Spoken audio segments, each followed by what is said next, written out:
Nuestra capital reúne en el corazón del país la cultura y la riqueza de todas las regiones, y la Feria Internacional del Libro es uno de los escenarios culturales más importantes de la ciudad de Bogotá, donde se reúnen durante 14 días a escritores, editores, distribuidores, libreros y lectores nacionales e internacionales para crear diversos ambientes donde se da lugar a la discusión de contenidos y discursos que aportan a diferentes procesos culturales, como el fomento de la lectura comunicativa e interpretativa y la influencia de la misma en el abordaje de temas sensibles para la sociedad capitalina.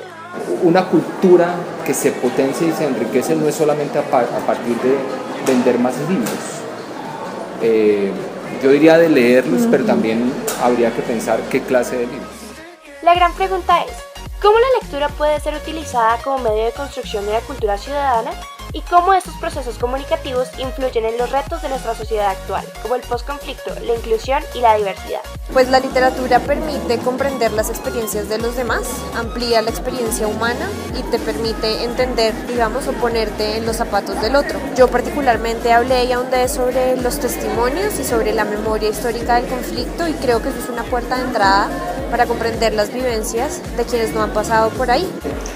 Una lectura que es capaz de superar la literalidad para dar paso a la comprensión e interpretación es fundamental para ejercer un discernimiento autónomo y para contribuir a la formación de una opinión pública, crítica e informada. La historia se construye a través de relatos, vivencias y testimonios. Estos aportan a la inclusión de diversas voces y opiniones en los mismos. El conflicto siempre estará incompleto como memoria y como diagnóstico, como reto para superarlo, si no contamos la versión también de los niños y de los adolescentes.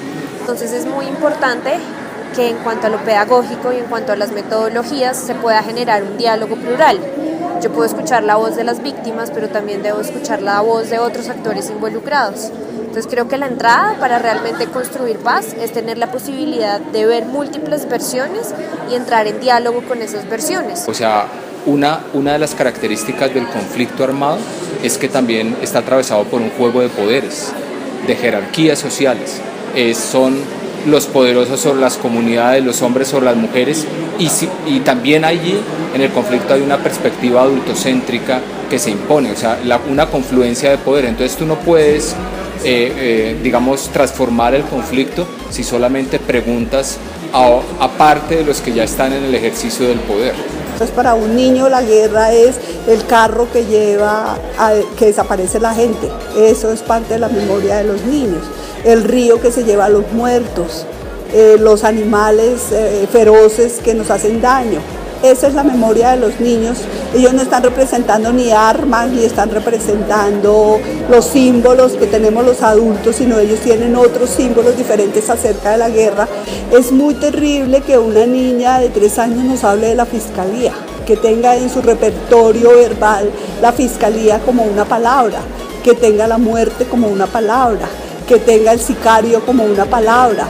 Eso es terrible y es vergonzoso para una sociedad, y eso nunca nos lo muestran los medios de comunicación. Otro gran interrogante es cómo se puede acercar a diversos grupos al ejercicio de la lectura comunicativa y cómo se puede abordar el tema ante dicho público infantil. Nosotros somos del Ministerio de Cultura, de una dirección que se llama Dirección de Comunicaciones, y dentro de la Dirección de Comunicaciones hay un proyecto muy especial que se llama Proyecto de Comunicación Cultural y Niñez. Digamos que este grupo en particular es de un colectivo, digamos, que es como un colectivo que promueve, digamos, las actividades, digamos, tradicionales, la recuperación de tradiciones, ¿cierto? De tradiciones indígenas ancestrales. Entonces hay varios que son indígenas, no todos los padres son indígenas, pero sí tienen una relación directa con esto de la recuperación de las tradiciones indígenas del altiplano cultivo-boyacense.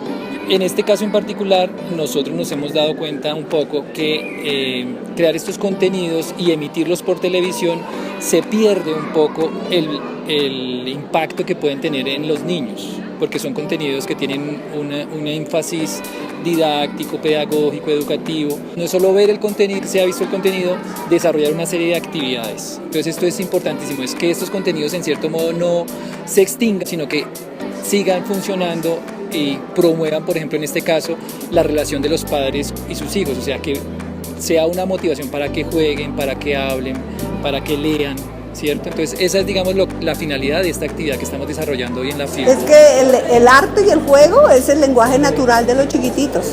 Los niños desde que son bebés se expresan a través del juego y a través del arte.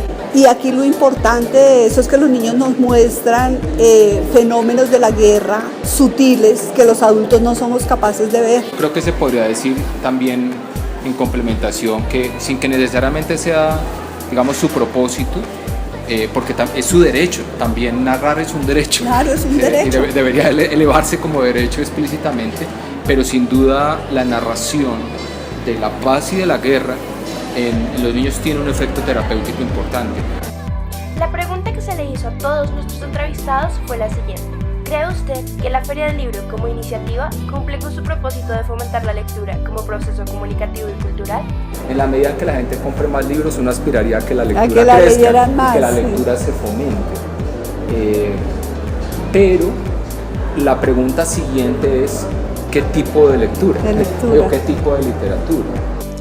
Estos espacios como la Feria del Libro de Bogotá generan que la lectura se convierta en un hito cultural para nosotros. Sí, creo que la feria cumple su función porque de alguna manera vienen a esta feria todas las editoriales pequeñas, las editoriales alternativas, los nuevos lenguajes. En ese sentido es como una resistencia a las multinacionales que venden libros.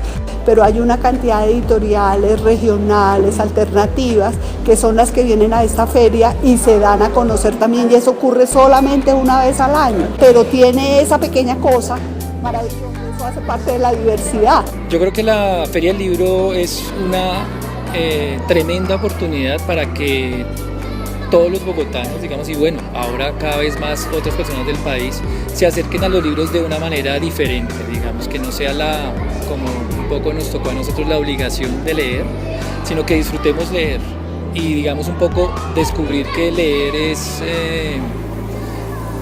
descubrir otros mundos, que leer es divertirse, que leer no solamente es leer, por ejemplo, sino como ustedes vieron aquí, leer es jugar, ¿cierto? Tiene muchas aplicaciones y que la lectura a veces no es solamente lo escrito, la lectura también es audiovisual, la lectura también es corporal, ¿cierto? Todas estas nuevas maneras de lectura es un espacio donde se está debatiendo estas nuevas maneras de lectura. Me pregunto igual como sobre la efectividad y cómo llegan esas actividades a públicos que normalmente no vendrían a esto, pero pues ya de por sí la entrada y la llegada acá es masiva y se llega a muchas personas, pero creo que siempre es importante pensar a quién no estamos llegando y a quién necesitamos hablarle para hacer justamente eso más efectivo. Dejando a un lado el aspecto comercial de este evento cultural bogotano, podemos ver su impacto social y cómo este fortalece el proceso de construcción de una cultura donde hay espacio para todos y todas.